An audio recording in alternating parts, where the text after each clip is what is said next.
to this event in which we will talk about the international cultural relations in the digital age. And I'm very happy to introduce Mr. Helmut Anheier, who is the professor of sociology at the Hertie School. Before, he served as president of the Hertie School from 2009 to 2018. He's also a member of the faculty at the University of California, Los Angeles, Laskin School of Public Affairs, and visiting professor at LSE Ideas of the London School of Economics and Political Science. He received his PhD from Yale University in 1986, was a senior researcher at the Johns Hopkins University's Institute for Political Studies, and a professor of public policy and social welfare at the University of California, among others. So welcome, Professor Anheier. I think it's my turn to welcome you on behalf of the Hertie School. Our acting president, Mark Hallerberg, sends his greetings and also his apologies for not being here tonight. As you know, it's Thanksgiving, and any respecting American citizen is at home with his family having a turkey dinner, and that's probably what he's doing right now. We're very, very pleased to host the event tonight. And at the Hertie School, as you know, we cover a range of policy fields from finance to infrastructure to public administration and to health. But culture has always been one of the fields that we hold dear. We worked with the Goethe Institute, the British Council, the Foreign Office here in Berlin over the years. We published the Culture and Globalization Report. We work closely with the Council of Europe to develop an indicator system and how culture, cultural policy and democracy relate to each other. We worked on soft power approaches with the Foreign Office here, as already mentioned. And we're very, very pleased to have cooperated with IFA over the last few years to develop what we call the external cultural policy monitor, which is, I think, the reason why we have the occasion tonight, because the monitor, about which I'll say a few more words in a moment, has been launched just today. So with that, do I hand it back or directly to Udila? I will first thank you very much and congratulations for the launching today. I think it's always something very remarkable when we have worked on something so long and then it's the moment of giving birth. So we will be very happy to know more about it in a few seconds. I would like to introduce Ms. Odelia Triebel. She's the head of the section Dialogue and Research Culture and Foreign Policy at IFA, which is the Institut für Auslandsbeziehungen, as we say in German. She oversees the IFA edition Culture and Foreign Policy, as well as the IFA Input. She is the co-initiator of the International Cultural Relations Research Alliance and publishes on fundamental concepts of international relations. Welcome, Ms. Triebel. It's great to have you with us today. Thank you, Mr. Nasr. Yeah, so it's my part now to welcome you also on behalf of IFA. And as it was said, the occasion actually for this online panel discussion tonight is the launch of the ECP Monitor. ECP stands for External Cultural Policy, and this monitor is the only one in the field that actually covers all sectors in the field, like media, higher education, language, science, and culture, and also the wide range of countries outside Europe, or as we say, outside the G20 countries. So this is very special. It's an online system that presents key information about the external cultural policy of countries across the world in a systematic way and in the concise way. Regularly updated, it offers quantitative data, context information, and cross-country comparison. And it's a little bit inspired by this kind of information the OECD provides, and was introduced by scientific coordinator Sarah Wiedmeier at IFA. And when I learned about this idea, I was very intrigued, and we were very proud that we actually, and very glad, could also gain for this idea the interest and enthusiasm of Professor Anheier and the support of his excellent team, because it was not that easy to actually build it up and find the kind of information we were seeking for in order to compare different countries in the field. But yeah, it's not only the aim for us as a competence center to provide information about the status quo. We also aim for giving impulses what might be ahead of us in the development of the field of cultural policy and cultural relations.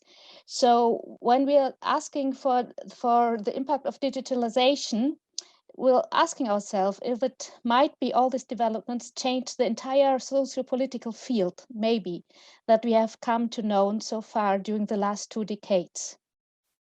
But first, please allow me to introduce IFA a little bit to the audience. The IFA, Institut für Auslandsbeziehungen, is Germany's oldest intermediary organization for international cultural relations. We support artistic and civil society exchange worldwide and research on international cultural relations. We are convinced that we need research because we need evidence base in the social political field, but also because we need research which examines the status quo of international cultural relations and includes the views and needs of partners and partner countries to better implement foreign cultural policy. The Monitor is part of a IFA hub, culture and foreign policy. This is an online platform currently being built up by IFA to research, network and explore information on international cultural relations from all over the world. We aim at enabling and improving research into international cultural relations by gathering, curating and making available relevant data. And the ECP Monitor will be part of this hub. So maybe you keep in touch with us and look forward to the next beginning of quarter of next year, what will come up then soon. As we, as this kind of competence center, understand ourselves, also give impulses and discuss developments in the field, we also were inspired for this discussion tonight and are very glad to, and thank you very much that this excellency of speakers accepted our invitation. The topic raises many questions. Like I said, might it even really change the entire field? And how can we actually deal with might be being built up on the or shaping at the horizon?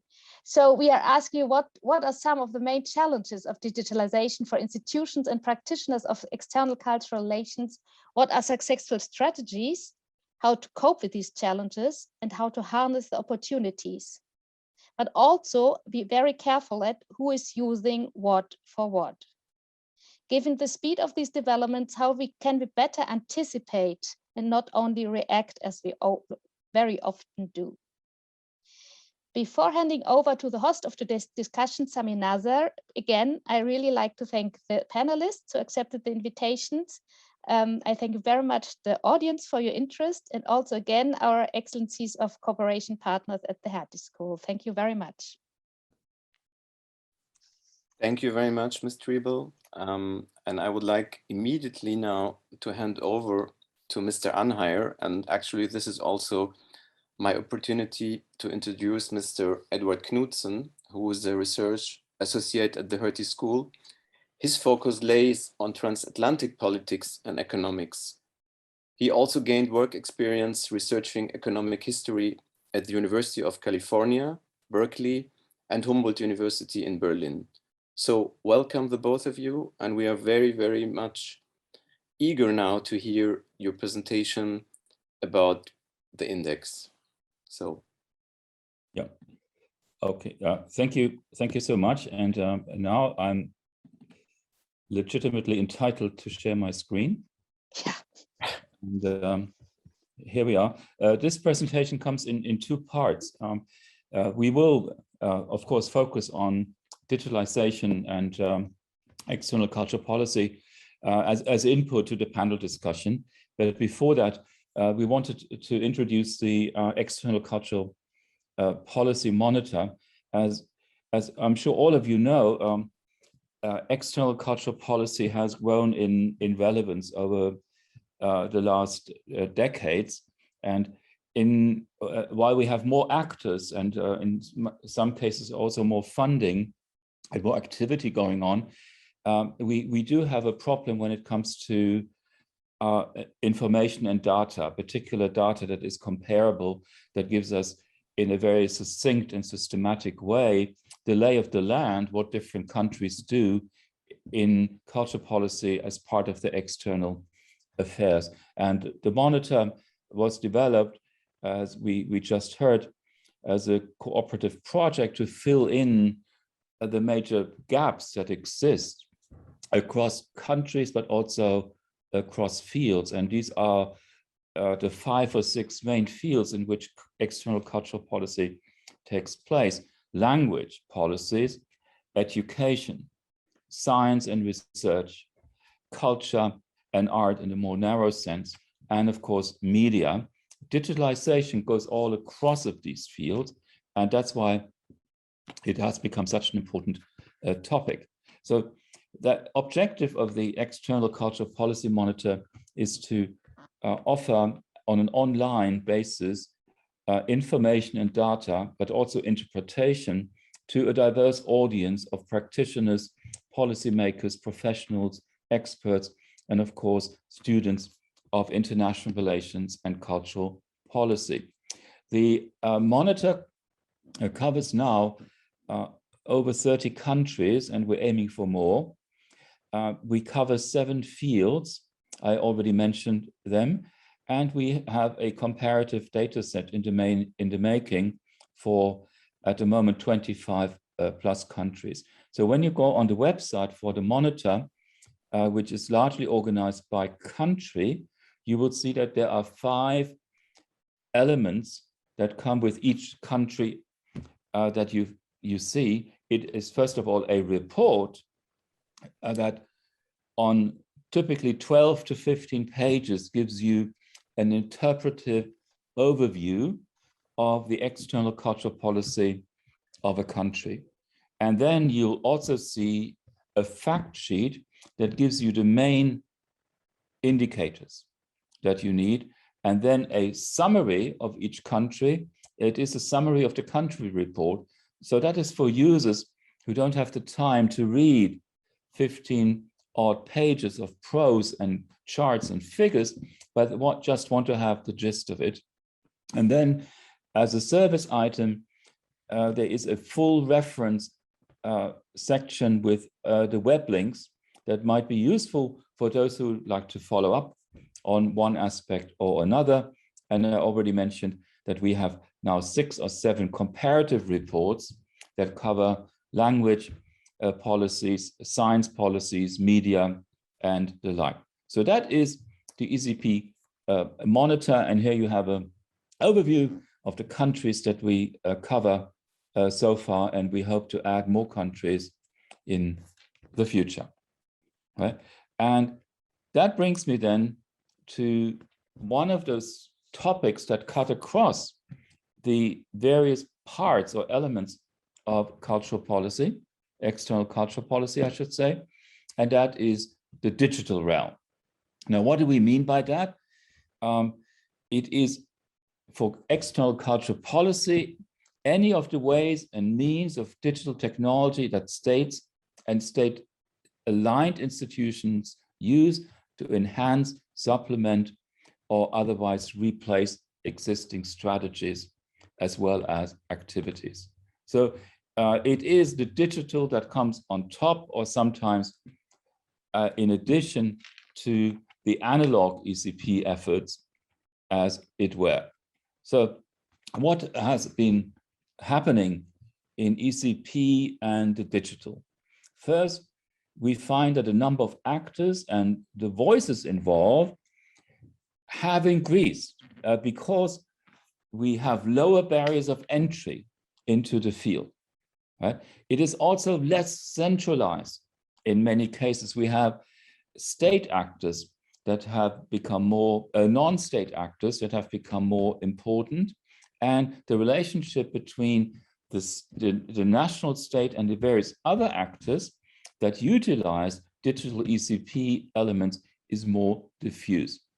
And that overlaps with a third development or implication, that we have more stealth opportunities and capabilities. In other words, there are more clandestine operations going on that implement new ways in reaching into the audiences and publics abroad, right? And that is the famous echo chamber phenomenon as one example of it. And at the same time, we have greater speed in which things happen, in which content is disseminated.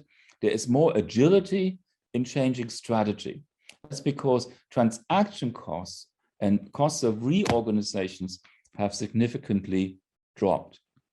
And we have, in addition to the usual suspects, you might say, the United States, the United Kingdom, France, Germany, we have also smaller institutions and sometimes well-funded institutions, smaller states, coming in and start competing with the larger and more powerful ones. So there is a shift in capabilities at the geopolitical level.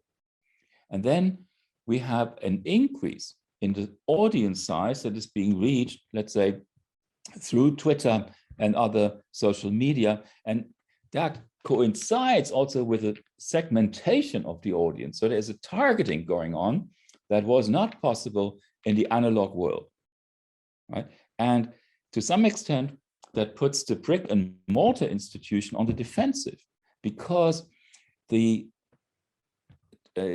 social media are, in a way, administratively far more footloose than established institutions that are tied to budgets and public sector rules and regulation to a much greater extent. Right? And that also speaks to the greater agility of the digital ECP compared to the conventional ECP. And finally, because we can measure the digital much more easily in many ways than we can measure existing ECP activities, it feeds into a trend that we see in many countries where ECP has to, in a way, prove itself and say, well, we are making an impact, and the money you spend on external cultural policy is worthwhile, right? So digital helps legitimating external cultural policy measures and expenditures. And with that, I would like to turn it over to Ted. And perhaps, Ted, if so we don't have to switch presentations.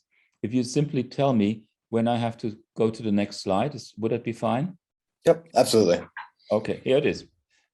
All right, well, thanks everybody. Yeah, I was introduced earlier, but yeah, I'm Ted Knudsen, actually an American citizen not at home eating turkey right now. So sorry to disprove Professor Anheier's theory. I have my turkey in an hour or so. But yeah, thanks so much. I mean, Professor Anheier touched on a lot of the most important points. To start here, you know, just briefly to give you an idea of these quite well-known institutions that we would call, you know, instruments of external cultural policy.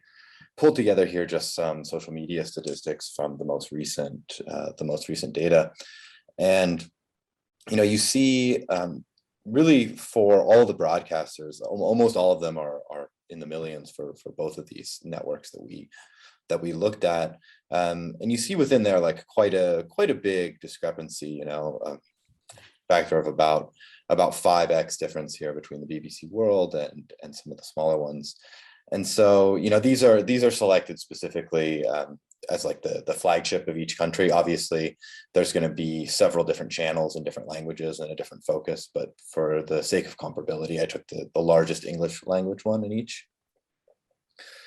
And, you know, as well as as the broadcasters, where it obviously makes sense, where any kind of news media is going to need to transition into the digital space. So you can, of course, expect that to come from the state-backed broadcasters as well. So it's really no surprise that they're focusing on this, especially focusing on video, depending on the network. But of course, you see the actual cultural institutions themselves trying to reach an audience here beyond the sort of standard channels that you would, with a language course or a cultural set of cultural programming or so on. I mean, that's really important because, of course, if you're, the Goethe Institute or something, you're typically going to be in capital cities of other countries and maybe some other like big economic centers. So it's a little more difficult to reach people outside of that. Having a social media audience and an online presence enables you to do that. And then you'll see all this data. This is all going to be online in our report. We get into that, so I won't dwell on this too much. But just to give you an idea of some of the comparison statistics here, we could do the next slide. And so, yeah, aside from just the numbers here, what do we actually mean and what are we talking about when we look at these examples of external cultural policy? There's digital tools in external cultural policy. Obviously, there's thousands and thousands, like there's way more than you can count because it's so integrated into the practice of this now. But just a few that I thought were noticeable, and I think that they highlight different points that Professor Anheier made earlier in the presentation. There's the UK's Great campaign. If you've flown into Heathrow or anywhere, you've probably seen that before. And so this is really, in some ways you could say this is like a pretty standard kind of nation branding campaign that you'd see. However, of course, this is an example of using digital tools to complement that and add to something else that might have occurred previously. And it's really been widely hailed and emulated. For example, Brazil has kind of explicitly modeled some of their promotion efforts off of this. Russia, of course, has become kind of, I guess, notorious for some of its application of digital tools to foreign relations. This was obviously documented quite extensively with the 2016 US election and the subsequent Mueller investigation. There's also been, some reports of other countries emulating this. There's been reports, of China acting in a similar way to influence elections in Taiwan and so on. And so this is like a real direct application of digital tools to foreign influence and foreign policy. Should obviously state that countries have found their own ways to do this. During the Cold War, obviously there's a long legacy of the U.S. and other powers trying to affect electoral outcomes in this way. But of course, the way you can do it now with the bot farms and these like troll farms, they call them, and the way you can really, as Professor Anheier said, directly target certain groups. And so there was evidence, right, that specifically sort of like marginalized groups or people that might have had a kind of axe to grind with the status quo were specifically targeted as seen as a bit more susceptible to kind of foreign information, foreign influence. We also talked about the way that digital tools can actually replace other ones. And so I think that's also important to note here. It's not always just a matter of adding when you talk about digital tools. Is, for example, Radio Netherlands Worldwide, which was, sort of like the BBC equivalent of the Netherlands, really quite a time-honored institution, been around since 1947. They had budget cuts of about 70% in 2013, and then switched to an online-only service that year. And so in this way, having the opportunity to go online kind of enabled, in a way, the cuts, because they didn't have to completely get rid of the brand. They just got rid of their previous service and said, okay, well, this still exists in an online presence. And so it's actually a way, if you're going to try to maintain a minimalist posture in some ways, you can just rely on digital tools exclusively. In terms of international cooperation on this, you have just one example, this site called Info Migrants with France and Germany originally cooperating, some other European countries joining in. They say they've now reached 5 million people with their online offerings as a way to try to give accurate information to migrants. And so it just gives you an idea of this sort of spectrum that we talked about of either kind of innovating new ways to use these tools, complementing existing ones, or just outright replacing old ones. You can do the next slide. Oops, yep.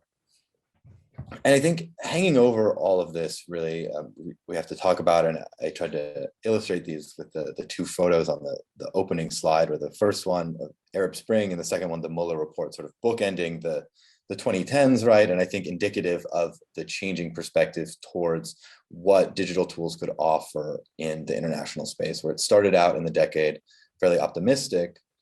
And I think you close the decade being with a lot of people being a lot more wary of what these could actually do to democracy. And so not seeing them just as a tool to sort of spread freedom and open expression, but also there's sort of this counter move of maybe those can be used to curtail or inflame certain forms of unhelpful type of expression. And so I think has to be addressed, and I think really shapes the entire dialogue that I assume we'll have later as well. Really, the past decade was a very big turning point. And so just a few questions. I'm sure the panelists will all have their own research they want to present, and the discussion can go in that direction as well. But a few questions that came up in my research for this that, I really didn't, a lot of these, it's difficult to answer, and, doing research about such a relatively new and changing topic, in some ways you're left with more questions than answers the more you look into it, as I'm sure plenty of colleagues that work on this topic know. But a few things that come to mind that could prompt some discussion is, how does this change of digital external culture policy, how does that compare to other earlier innovations? There's people are always saying every time something new rolls out that this is going to be innovative, this is going to change everything. In some ways, maybe that just actually entrenches existing hierarchies rather than disrupting them. So how digital compares to earlier innovations, I think, is an important thing to discuss. Specifically from like a policy side, what can be done to actually counter some of this misinformation and the problem of so-called echo chambers. And who benefits from this? What are who are the main beneficiaries? Who wins, who loses? And as a whole, what does it also mean for democracy? I'm sure this is something that some of the panelists want to discuss. It's kind of a hot topic generally, with different countries debating what to do about misinformation.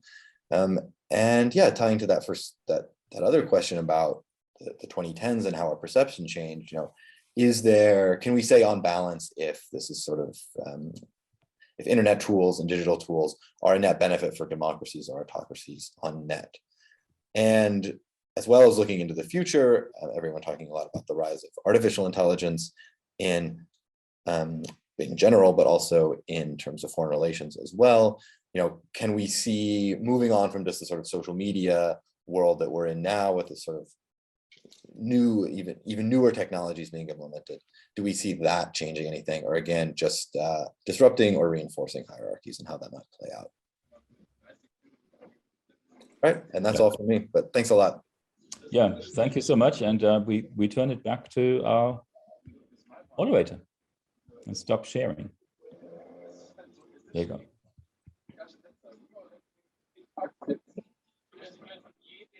So thank you very much for this presentation. I would like also very much to welcome our audience, and I would like to explain how we're going to do it with the questions, because you are of course invited after our first round with the panelists to indulge with us in a Q&A. And actually, I've just seen in the chat that it was written there to use the chat function to ask a question. That's possible, but also we have a Q&A function. So you will see down there that you have a Q&A function to ask your questions in case you want to ask them in written form. But you also, as written here, can raise your hand, and we will unmute you, and you can speak directly to the panelists. So whatever way you choose, we will be very happy to have your questions and to involve you in the discussion.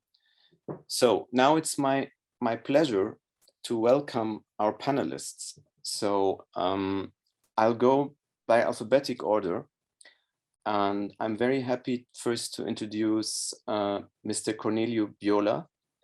He is Associate Professor in Diplomatic Studies at the University of Oxford, and head of the Oxford Digital Diplomacy Research Group. He also serves as a faculty fellow at the Center on Public Diplomacy at the University of Southern California, and as a professional lecturer at the Diplomatic Academy of Vienna. Welcome, Mr. Bjola. It's great to have you with us. Thank you very much for the invitation. Pleasure to be Second panelist is Mr. Nicholas J Khal. He is a professor of communication, global communication policy fellow, Center for Communication Leadership and Policy at USC Annenberg. From 2004 to 2019, he served as president of the International Association for Media and History, and he is originally from the United Kingdom. Welcome, Mr. Cull. It's great to have you with us. Ms. Ojoma Ochai is managing partner of the Creative Economy Practice at Co-Creation Lab in Lagos, Nigeria. The hub's mission is to promote intra-African and global trade and collaboration that will stimulate African creative economy growth through research, advocacy, ecosystem development, investment readiness, and other projects to stimulate innovation and technology adoption in the sector.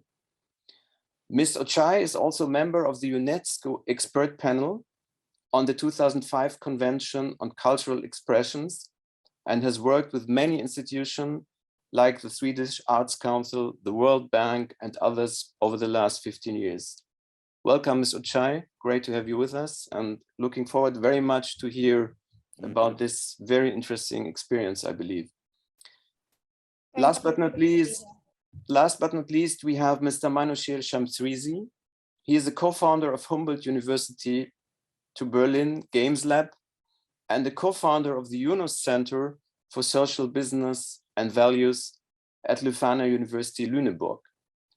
He's a former Ariane de Rothschild Fellow of Innovative Social Entrepreneurship at the University of Cambridge and Global Justice Fellow at Yale University. Primarily, he has a primary background in political philosophy, holding a Master of Public Policy. So I also welcome very much Mr. Shamsrizi, and I think having also a philosophical approach to this might be very rewarding. So let me start with my first question to Ms. Ochai. Ms. Ochai, the last 2 years where the world experienced an incredible change, or maybe we also can say incredible crisis with COVID-19. And we all were forced to rely very much on digital tools. So what was the impact on the international cultural relations of the COVID-19 pandemic and the increased use of digital tools?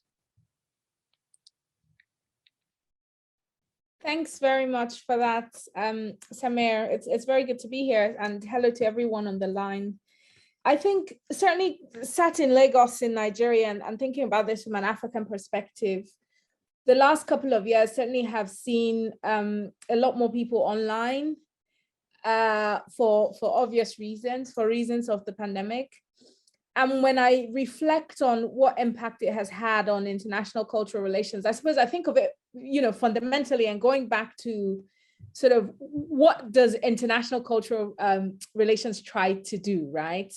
It's about building understanding and building friendship and affinity. And ultimately, it's about soft power and influence. And I think the thing that we're seeing, and as our colleagues who are presenting the paper were talking, is certainly more reach. And the fact that the space has certainly seen a lot more access for people to engage in all these cross-border dialogues.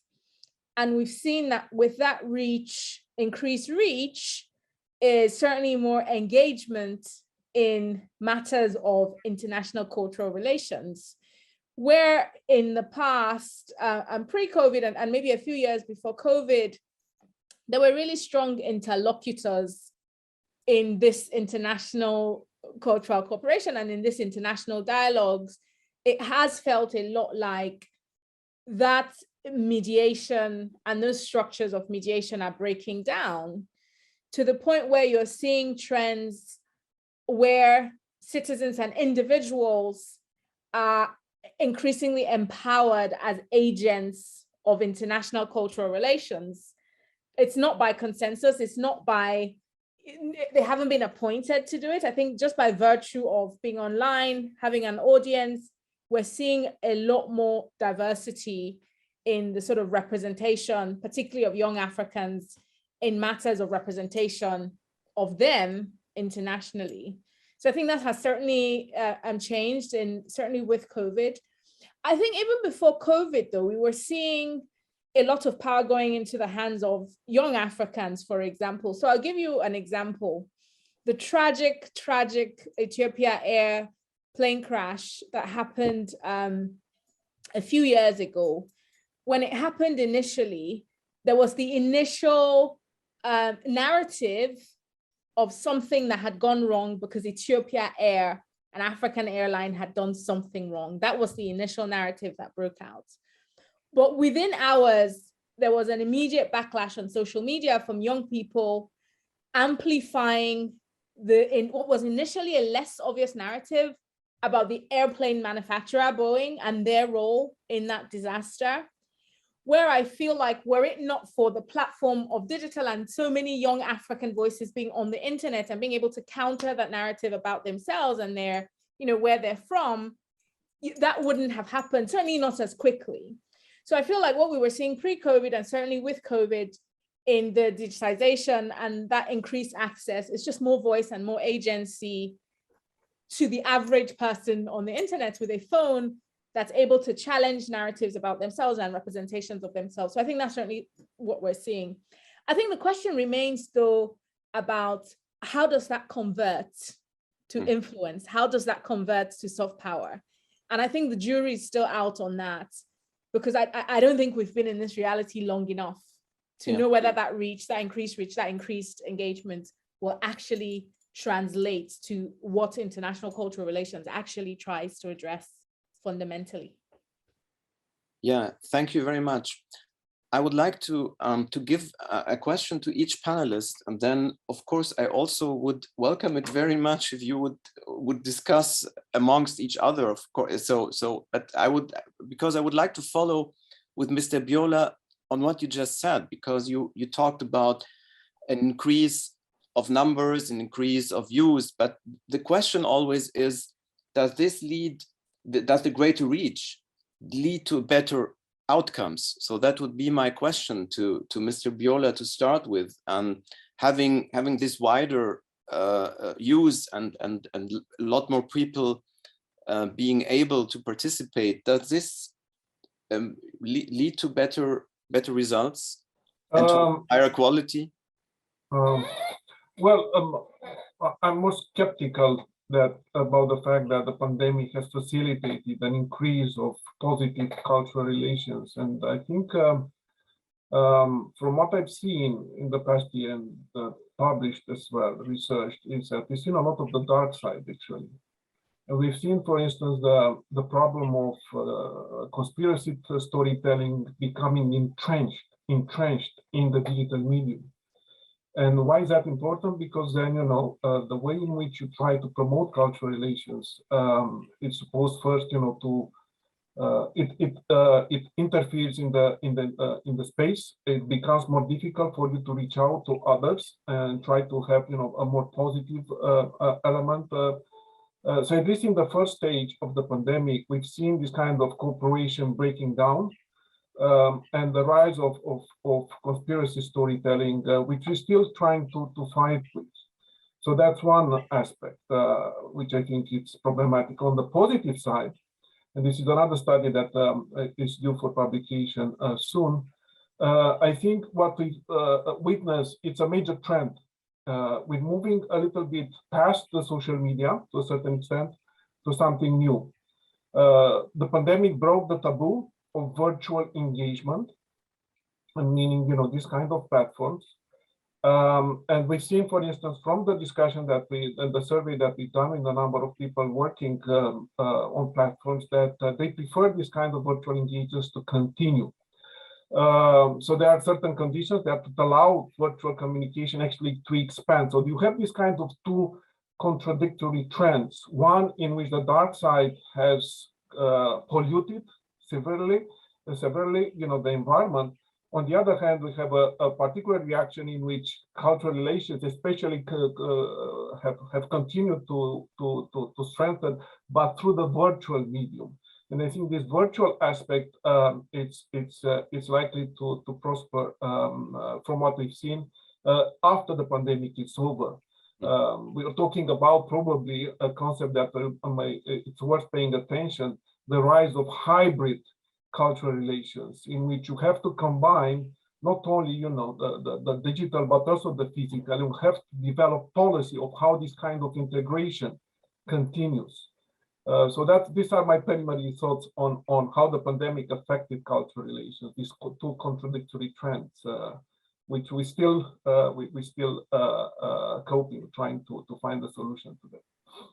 Yeah, thank you very much.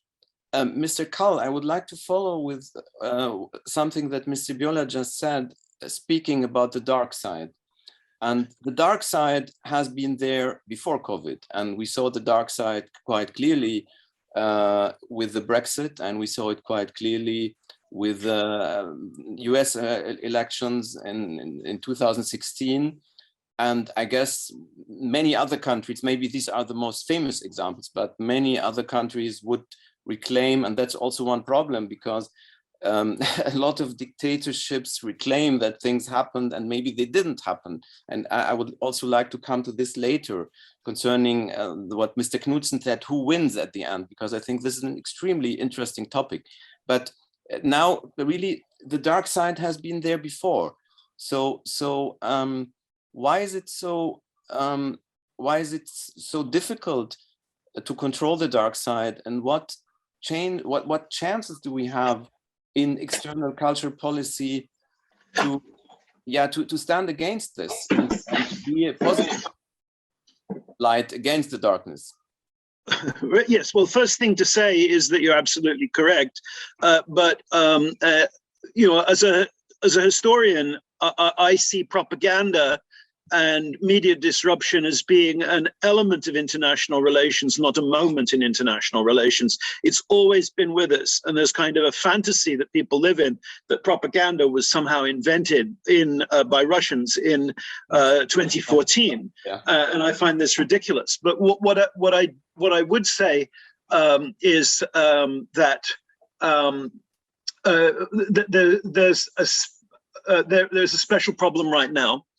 And that is with the speed with which falsehoods can circulate, the rapidity with which they can be generated. And this has not been the case with previous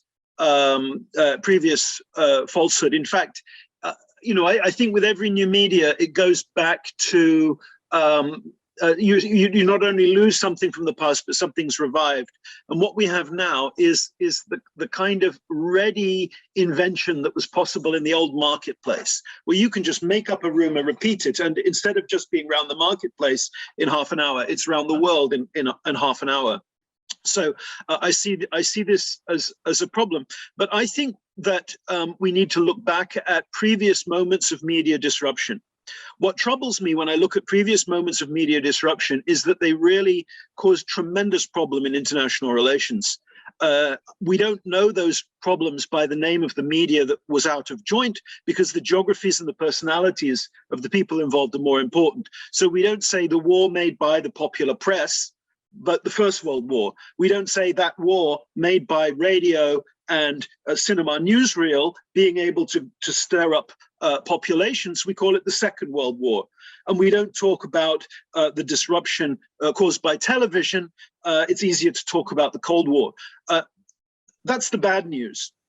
The good news is that within these moments of disruption, there are also moments of learning, and that it is possible to remaster communication, to learn again about our collective skepticism, and to go through a process. And I've been writing recently about the end of the Cold War, and re-exploring what I call information disarmament. Everybody knows that Reagan and Gorbachev negotiated over nuclear weapons, but it's been completely forgotten that they negotiated over propaganda, and they put together a hotline system to take disinformation out of Soviet-American relations. And I think we need to rediscover information disarmament, and to accept that there is a multiplayer process that we need to pull information, the information sphere, back into a manageable, into a manageable place. The other thing that I would say is, I think that our idea of soft power is wrong, because it looks at soft power as an optional extra for the most successful countries. What can the country that has everything add? Oh, why not have a little extra soft power? In this world, this digitally competitive world, if you don't have a good information, if you don't have a good reputation, you can lose a province. So I say, don't look at Germany, look at Ukraine. Why did Ukraine start losing provinces? It was because it wasn't known for anything in the world. No tears fell outside of Ukraine when they started losing provinces. So to me, reputation is now part of security. And what we should start thinking about in terms of our collective strategies is how we can help one another be more secure in our reputations. So that doesn't just mean each country individually works online to develop its reputation, to reach out through culture. It means that we help each other through a collective reputational security to do more. And so I really admire the EU versus disinformation site, for example, as being a way in which collaboratively we can help one another be more secure. And I would like to see cultural programs like that, closer to some of the collaborations that have happened within UNESCO, but a broad range, not just coming from one source, but from multiple sources, so that we all know one another better. And because of that, we are more secure in our reputations. So a lot in there. It was a great, which I guess says it's a great question. Yeah, and actually, although this is against the rule, I want to follow up with one question, because you say that we should develop together this reputation, or we should work on it together. But isn't this a kind of very idealistic way of looking at it? Because it would require that everybody has the same interest of others having the reputation. So sure. How can you secure that? Well, what you have to find, if you look at how the First World War ended, how the Second World War ended, how the Cold War ended, it was by nations, not just enemies, but adversaries, accepting that there were shared interests in the world, and that everybody was better off working towards those shared objectives. So that's what I think we need to do, is articulate things that we feel are worth working towards together, rather than seeing the world as a zero-sum game. So sure, it's idealistic, but it's ideals that brought our previous global crises to an end. And I think we have to start thinking about this in terms as a kind of a World War I for information. The levels of disruption and the problems flowing from that are now, to me, they're at that kind of scale, especially when diseases are having an easier time, as Corneliu was saying, because of entrenched disinformation narratives. This is beyond a joke. It's something we have to talk honestly about to one another and see what we can do. For example, one of the things the Americans did to get the Russians, for a season at least, to stop saying that AIDS was a bioweapon, was invented by the United States, was to say, if you say that, we will suspend scientific cooperation with the Soviet Union on AIDS, and then on medicine, and then, if necessary, on all science. And that kind of threat of a ratcheting up sanctions in that area of educational exchange prompted Gorbachev to turn off the rumor as if he were turning off a tap. And that is that experience, that whole experience has been completely forgotten. And it so I think we have more options. We have more options than we think we do. And one of the great fallacies is that a communications challenge necessarily has a communications response. Sometimes good old traditional diplomacy still has gas in the tank to address some of these problems. So unashamedly, you're correct, it is idealistic, but it's the ideals that have worked in the past. And without ideals, you don't get collaboration. People have to be working towards the promise of something better than they've known before.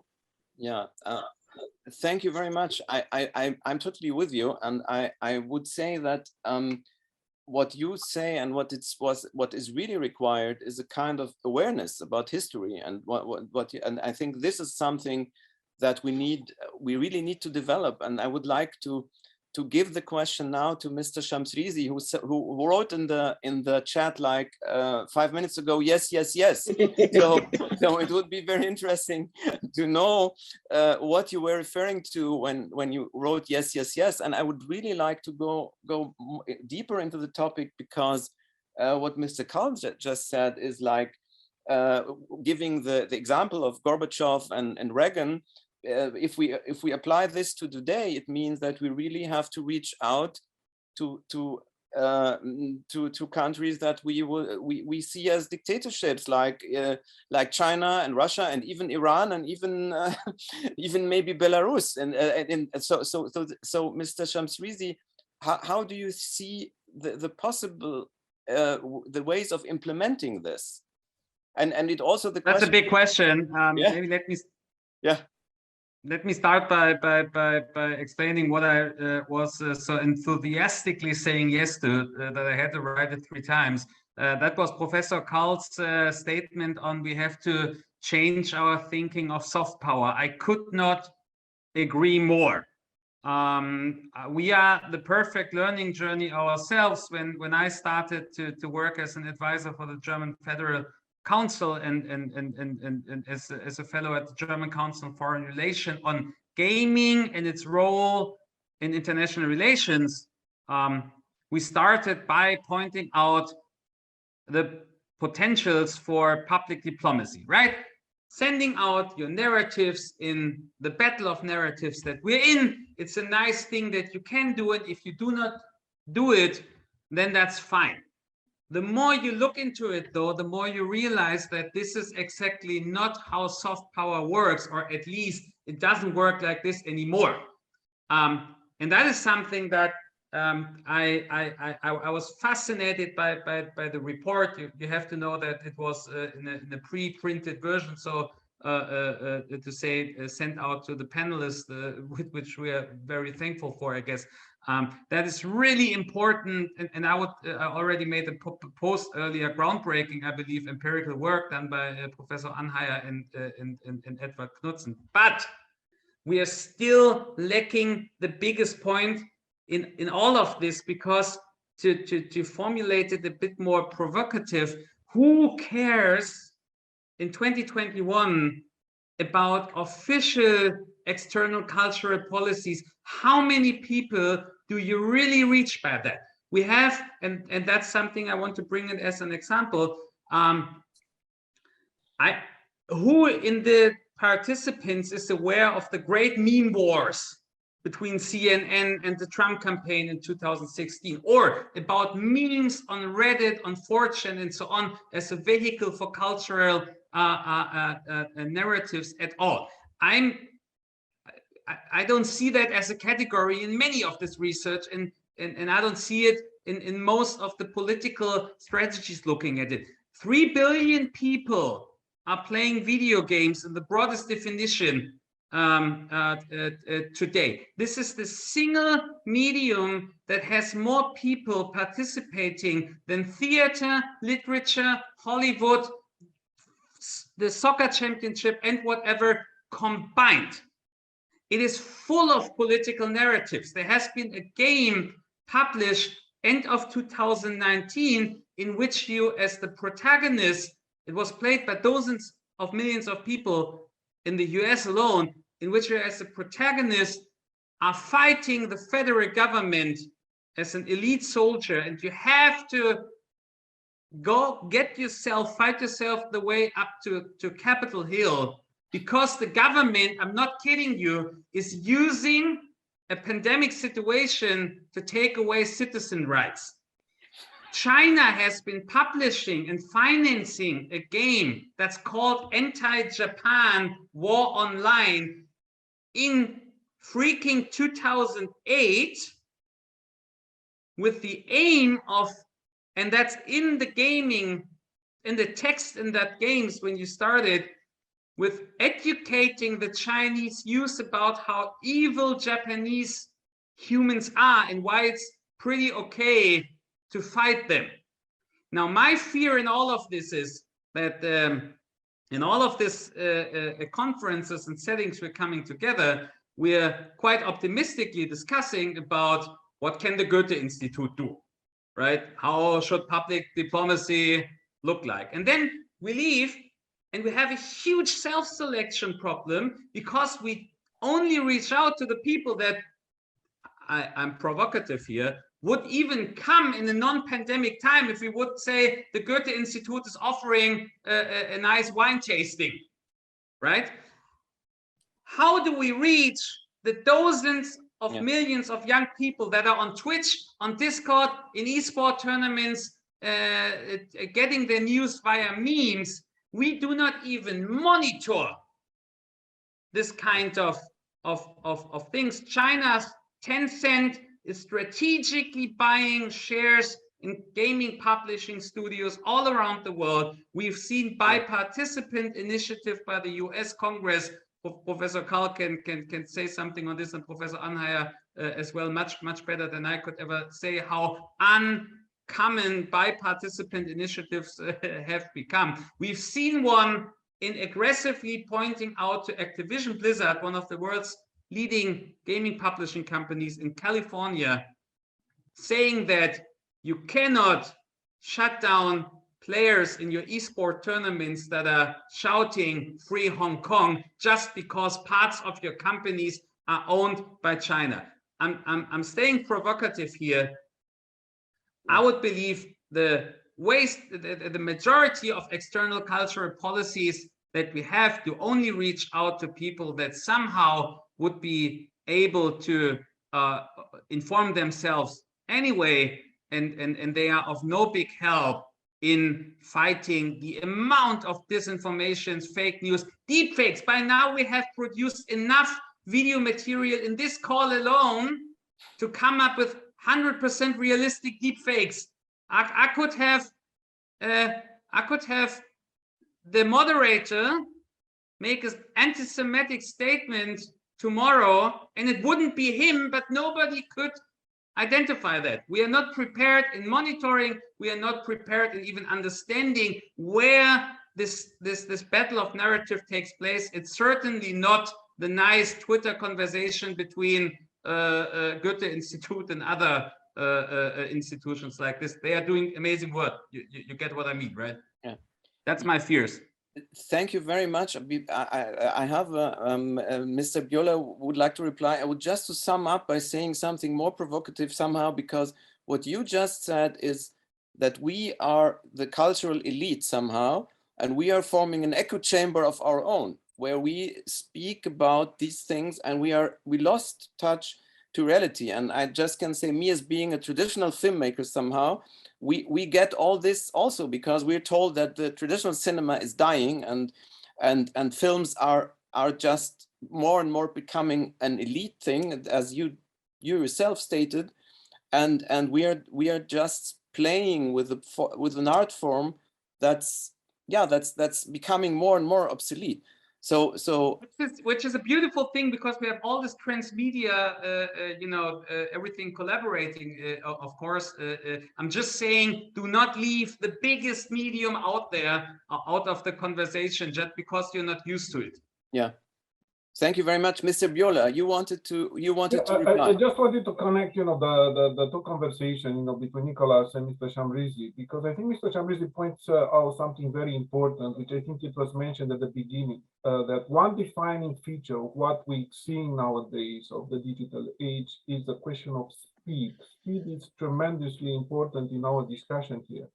And why is that? Because it creates social pathologies. What do I mean? That certain domains are speedable, they move fast, and certain domains are not able to stay as quick to catch up with that. So you have this kind of gaps between, and this is what we see nowadays. That information moves much faster.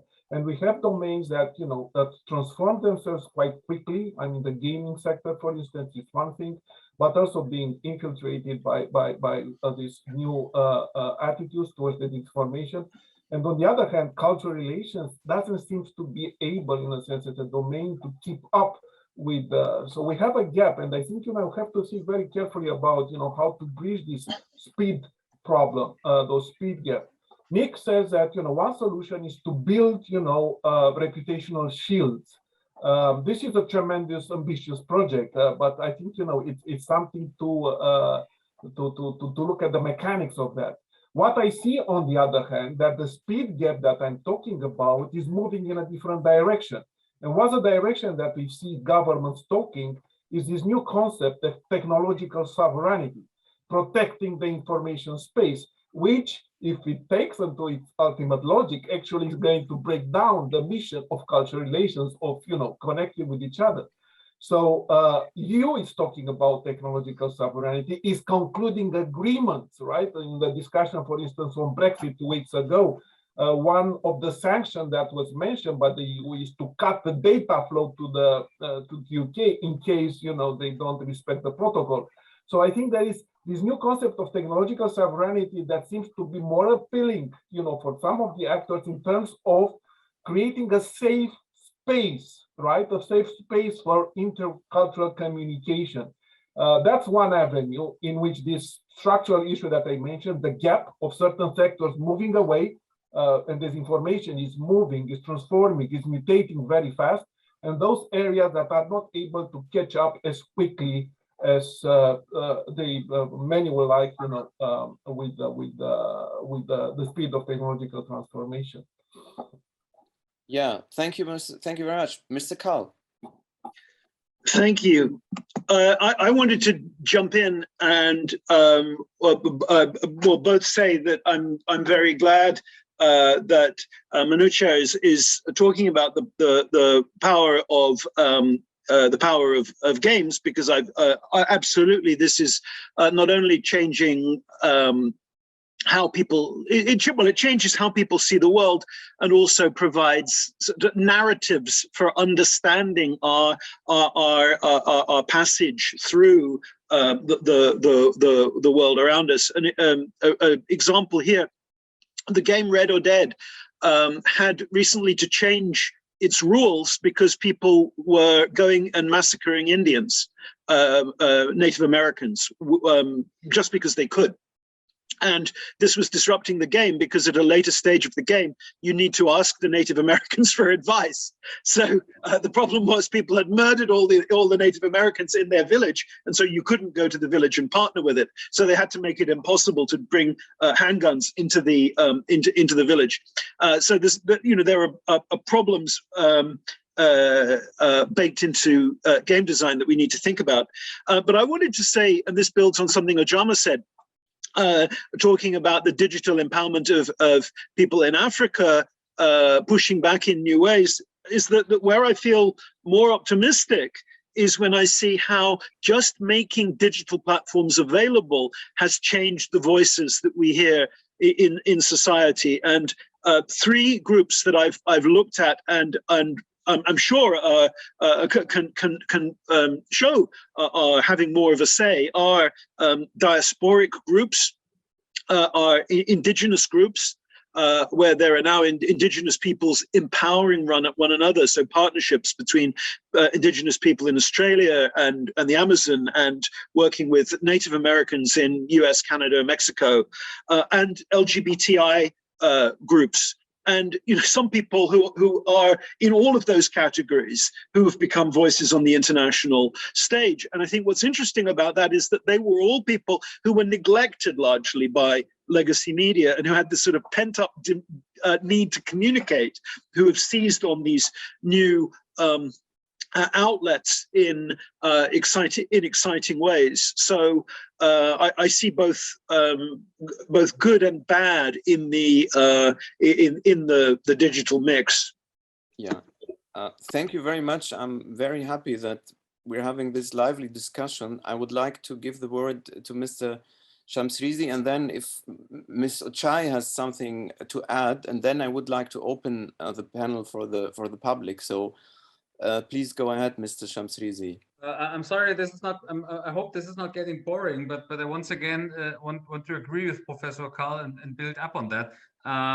It is, I believe, it is very interesting. I do not have empirical data, right? But from the work we're doing, it is really interesting to see how specifically minoritized groups are more innovative in using the technologies that are out there, and they're having a real impact. So I'm saying this because I don't want to sound too negative. I'll bring you one example.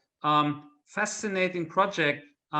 The uncensored library of Reporters Without Borders in Minecraft, which allows you access in-game to books that are censored. And as long as you have access to the internet and you can play this game, that you do not, that what I was talking about earlier, that nobody's looking at the world of gaming as the home of the kids and of many people all around the world having the risks. It also has this potential that many authoritarian states worldwide do not even think about censoring Minecraft, freaking Minecraft. Why would they do that? Well, now that has turned Minecraft into a place where you can access a literature that is forbidden. You can get information. Opposition parties are connecting. The diaspora communities are connecting there. So there's also this positive use of this new technology, and both the risks and the chances, I believe, should pressure us into thinking way beyond the traditional media in this, because this is not what the youth is using. Just think of the metaverse, right? Whenever you're looking at whatever empirical data or policy recommendations, maybe check, do they talk about the metaverse? Are they aware of full immersive virtual reality? Are they including Minecraft? And so on and so on. So that's a recommendation. And again, Professor Anheier, Edward Knudsen, I know it's hard enough to come up with the empirical data you have collected, but still I believe it's just a very small spot and not even the most important one yet.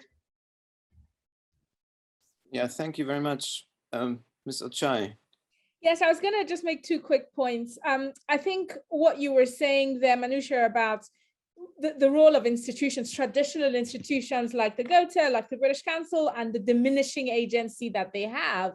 I feel like one of the things that we need to pay more attention is, as that agency and influence of those kinds of institutions diminish, where is that influence going to? And I think to echo what you're saying is we need to start looking at the streamers and the commissioning editors of those streamers and what they're commissioning. We need to be looking at, all these gaming companies. We need to be looking at the platforms, the algorithms that determine what you see and what gets what gets amplified. I feel like we need to turn our attention to those as the real emerging agents of international cultural relations, because that's where the power lies. So I just wanted to make that point. A second point I wanted to make was just this idea of whether the bilateral relations are still possible in this world that we live in. Because certainly reading the reports and reflecting on how the channels of communication and engagement flow, it feels in this digital world, it's not possible, at least to my reckoning, that we can have bilateral relations, because everything is now multilateral. And I suppose, what does that mean, therefore, for international cultural relations, and how does that fundamentally change the way in which the connections and collaborations happen around the world? So I know that there were a set of questions at the end of the research, but that's one question that I think we also need to consider in this emerging digital world. Thanks, Samir. That's all from me. Thank you. Thank you so much, all of you. Actually, I don't have any questions in the Q&A section. So do we have questions?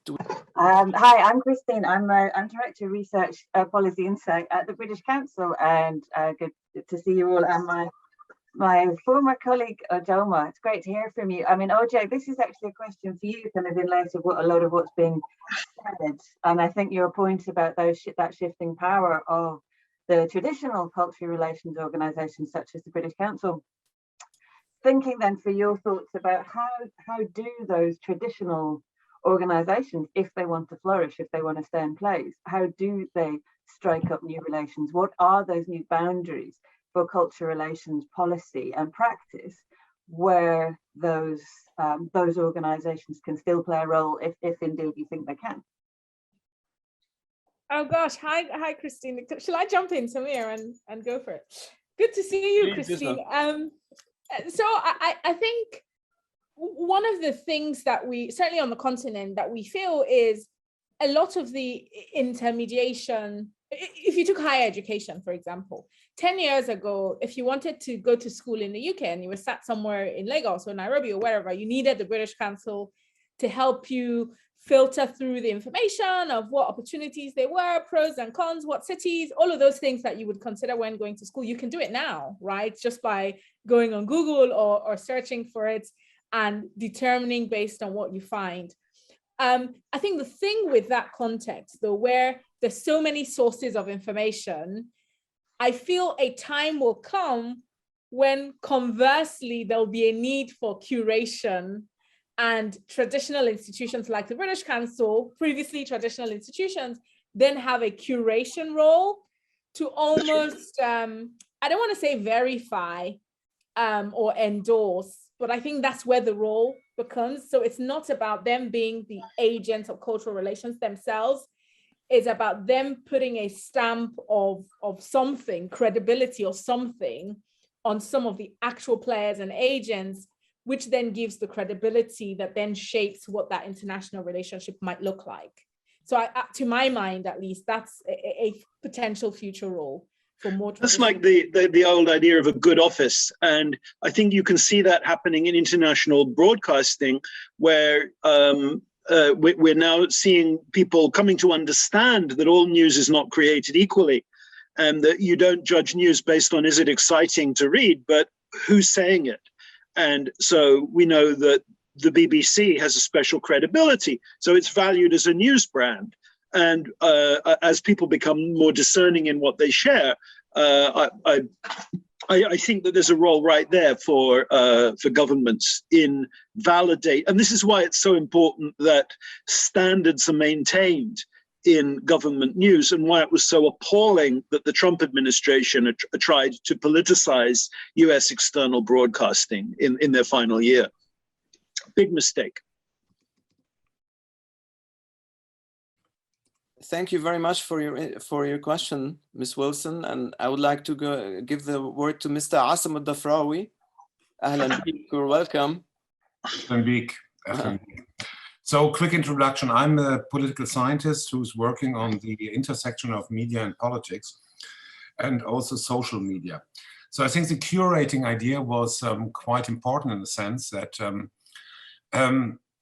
we'll do more and more cross-media. So we have, like, for instance, like all these foreign broadcasters who will be obliged at some stage to not only do curating, but to also their own curating stuff. Then I raised my hand for this other very exciting point about video games or internet games, whatever we call them. I mean, the thing is, I mean, a couple of people are aware how important they are. I mean, 12 years ago, I wrote a small policy paper about how to counter jihadi propaganda and so on. And we found this Jordanian guy who was doing video games, you know, to break down the jihadi narrative, which was very important at this point of time. And nobody really took up this idea worldwide. So the big question is like, how do you get to political decision makers and explain them how important gaming is?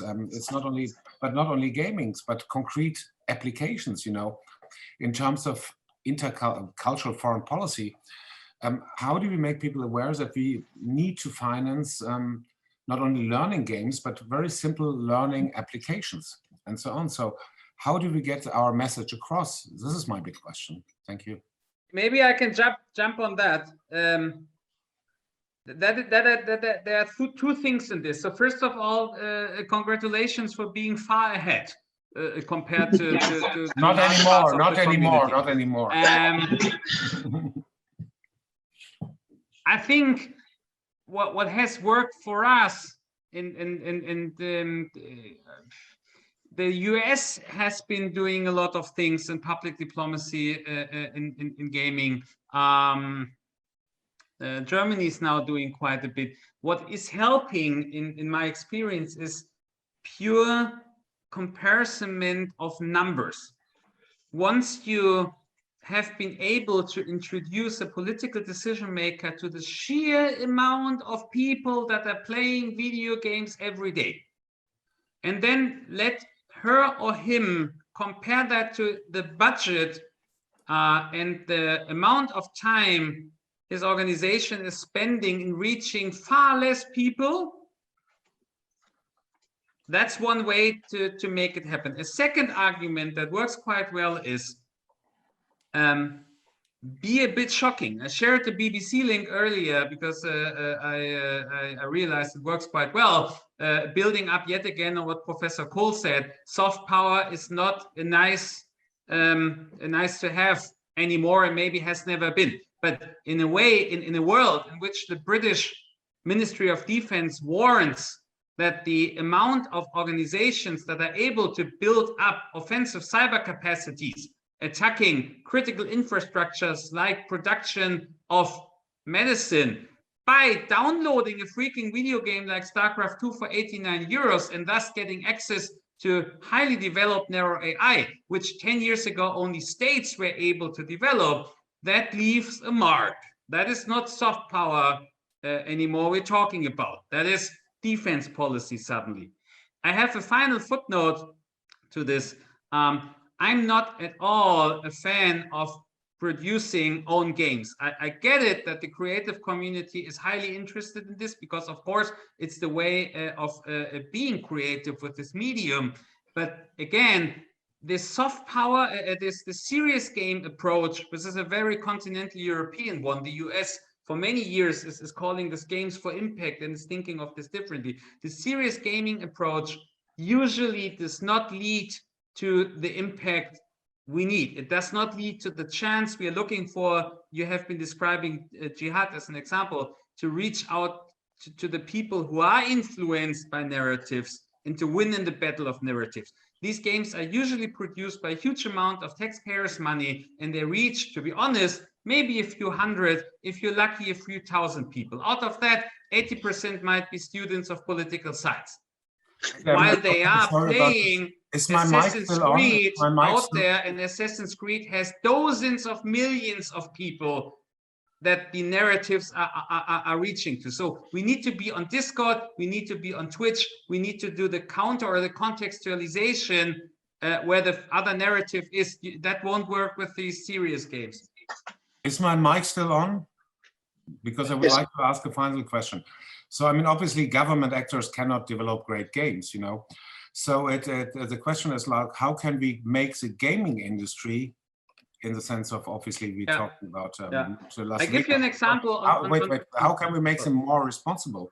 If you look at game narratives, it's mostly about violence. You know, there's some exceptions like Minecraft, which is still at the end quite violent. How can we make them more responsible and binds them into a common effort, you know, to do really like no zero sum games, you know, win-win games and so on. You know, this is I think one of the major challenges. Yeah. So thoughts on this, and also on what Mr. Ihor Savchuk has changed. I know I'm very well aware of Games for Change and know them, and they're doing incredibly work. But yet again, the serious games have not proven to be a really impactful tool in the battle of narratives. Not while China is via Tencent buying and influencing narratives of games that are reaching out to hundreds of millions of people. It is collaboration that is needed, I believe, in the gaming industry, because the gaming industry is in a very good position from their perspective.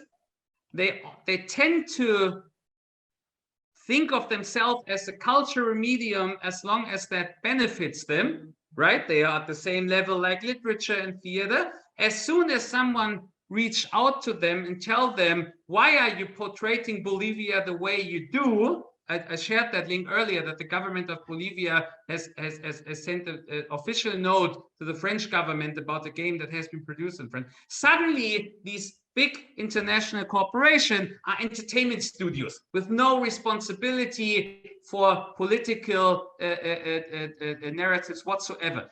There are statements out there that we, as a foreign policy or foreign culture policy community, would not at all accept from any book publisher. We would not accept from Netflix. We would not accept from Hollywood. Somehow the gaming industry still is able to slippy slope its way between now I'm culturally important, now I'm just entertainment, the political dimension is not of importance to us. That is not how this works. Serious games is not the solution. I believe it's collaboration and regulation. Look at the International Red Cross, which has, after many years of just pointing out you should not use violence in video games, which has no impact whatsoever, collaborated with gaming industry saying, can we help you to make the video games better by making them more realistic, by introducing humanitarian law. And suddenly, when gamers got in-game negative effects of when attacking a United Nations car or a Red Cross building, that's how you get the message across, not by coming up with your own games that are only played with people you would have reached otherwise anyway. I'm sorry, I'm very clear on this point from my view. Okay, so Mr. Bjola, do you have a reply to this? And then we have two more questions, actually three more questions. We will be a little bit late, but I guess it's okay because it's very interesting, and I guess that Professor Anheier just told me that he has to leave. We would like to thank him very much for his input and for being with us tonight. Yeah, but we need to take care of the time. So let's try to be very, very focused, so that we take 10 more minutes, but we should really close at 19:40, I guess. I hope this is okay for everyone. Very briefly, on the question that was raised before, whether the government could be made more aware of the problems that may arise from gaming. I think one issue that transpires from the way in which governments react, and we've seen they adapt. Ministry of Foreign Affairs, governments usually adapt. For instance, what happened with information in 2015, 2016, they need to see effect. And I regret to say that, yes, the fact that 3 billion people, or 3 million people, 3 billion people play games, they haven't seen that much of effect in terms of how the government policy is being affected. When we talk about the conspiracies that affected the way in which people vaccinate or refuse, to take COVID seriously, that was not a result of games. That was a result of sharing a link with Pfizer using gaming for vaccination right now. That's what I'm saying is that the effect is a little bit more muted in comparison with other strategic priorities. I'm not saying that the games cannot lead to that effect. I'm just saying that this is the reason why they may not pay enough attention, because they don't see that kind of big impact. With Brexit, with US election in 2018, they see that what happened online mutated into something offline. So that connection is not always obvious. You may say, well, you can make it more obvious, no question about it. So that's why sometimes, the reaction is probably less visible in terms of how to deal with that. After 2014, my Ministry of Foreign Affairs established strategic communication units to deal with the problem that they notice. So the becoming more aware of the negative impact of games, that's something that has to be made more visible, right? I mean, it's not cannot be taken for granted. Okay, thank you so much. I would like to give the word to Mr. Gerlach Hansen, please, with short question and somehow a short answer so that we can make it to in 10 minutes, because we have 2 more questions. Thank you so much. Can you hear me? Yes. Yeah, or see me? I don't know. Yeah, I mean, basically, it's about serious gaming. I'm working in the Danish Cultural Institute, and I have worked the last 6 years also on gaming, and had a collaboration with Mojang and UN Habitat on serious gaming, using Minecraft. But I have also followed all the various attempts to make commercially some games which address environment, and that has not been so successful, I have to say. So I am very suspicious that how serious gaming is right now working for you know, for the benefit or going in an interesting direction. But I have not given up. I do actually think that you can do narratives in serious gaming which can appeal to a lot, but it does require enormous amount of skill and art, you know, talent, which has not had the chance to unfold. And I think one of the issues is that games, they are not, you know, there's in Europe in particular, there's a lot of money invested in film production from the public side and in other areas, and to some. So I mean, I think this is also an issue of whether you want to give up chances for independent game developers who would take this serious gaming up in a serious way. So maybe a comment on that. I mean, I do feel I speak from also basis of experience of doing stuff in this field and with some of these big games also. Okay, thank you very much for your input. So now we have Miss Noemi Njanju. I hope I somehow spelled it right. Almost. I tried my best. Oh, good. Thank you. Noemi Njanju. Hello, everyone. I'm the head of the Goethe Institute San Francisco. And before that, I worked for about 8 years in Kenya and in South Africa, always about and on digitization projects. And 2 things I just wanted to state. One is that I feel it's super important to differentiate between cultural relations and public diplomacy, because what we do at the Goethe Institute, I would say, is not public diplomacy, it's cultural relations. And what that means is that it's very, very important to have a 2-way street, or to work multi-directional, to work bottom up, to try not to have an agenda, or if there is, be open about it and talk about it. And what that also means is that it creates an urgency for physicality and for presence.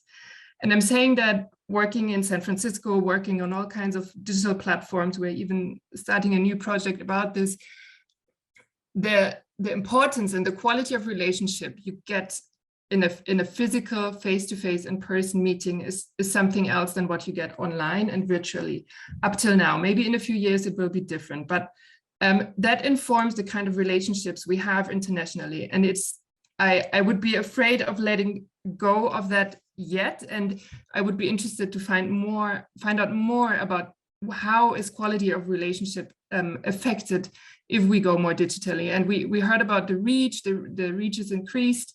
That is very true, but to what cost? Who are we reaching? We can be more targeting, that's great. But my experience over the last 2 years here in the Bay Area is that it's a very different quality of relationships that we are building.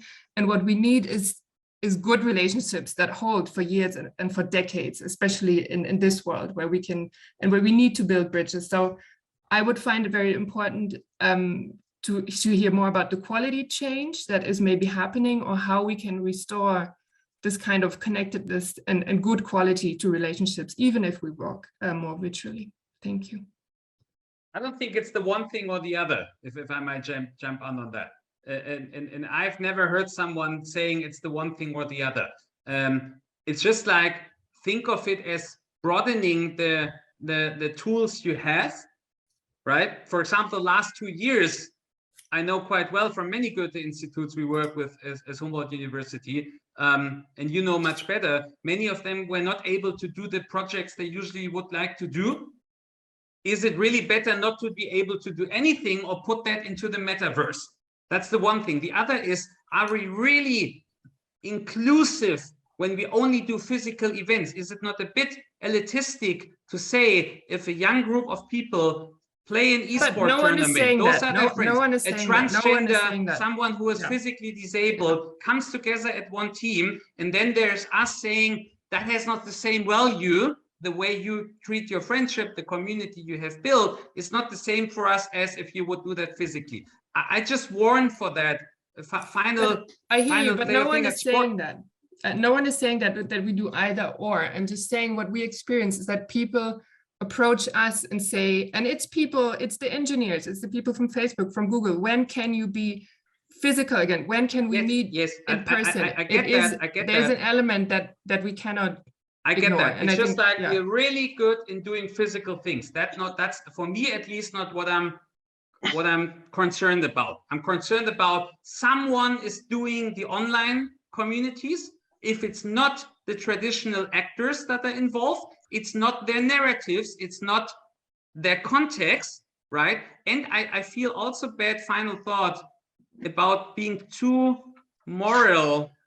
I see that with my own students. A few weeks ago, I had a young female student, 18 years old. I have not heard a word from her this semester, but when I introduced her to the argumentation of the International Olympic Committee on why they believe that e-sport, right, competitive gaming is of no value to and doesn't teach any traditional value compared to the analog sport, she got really angry saying, I do not understand which values the offline world is teaching me that my online community is not. Is it corruption and human rights issues in Qatar with soccer? Is it a sexism in the equestrian sport? What values are out there that they, old white men, are telling me that my friends and I do not experience real enough when we meet online? That is something I'm afraid about, because then we lose those people. Yeah.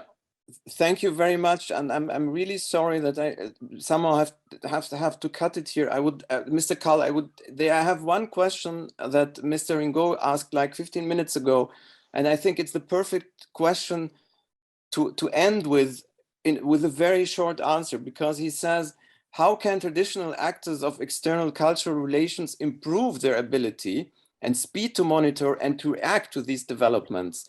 Right. What concrete measures? So maybe could I say one thing that I think we need to know? I think we need to research, always with public diplomacy, cultural relations, it begins with listening. And one of the things we need to understand is, what does the world think about digital disruption? If I say to you, country X is putting out disinformation, has fake accounts, has trolls working online, does world opinion of that country decrease? If I talk about a country that's abusing video gaming spaces, does our opinion of that country decrease? Because otherwise we could be completely wasting our time in our efforts to explain what's going on. If people don't care that information is being weaponized, the flip side is, if we can show that people do care, that people want, if you like, communication hygiene in the information space, they want good behavior, then we have a price. There's a public price. There's leverage against bad actors.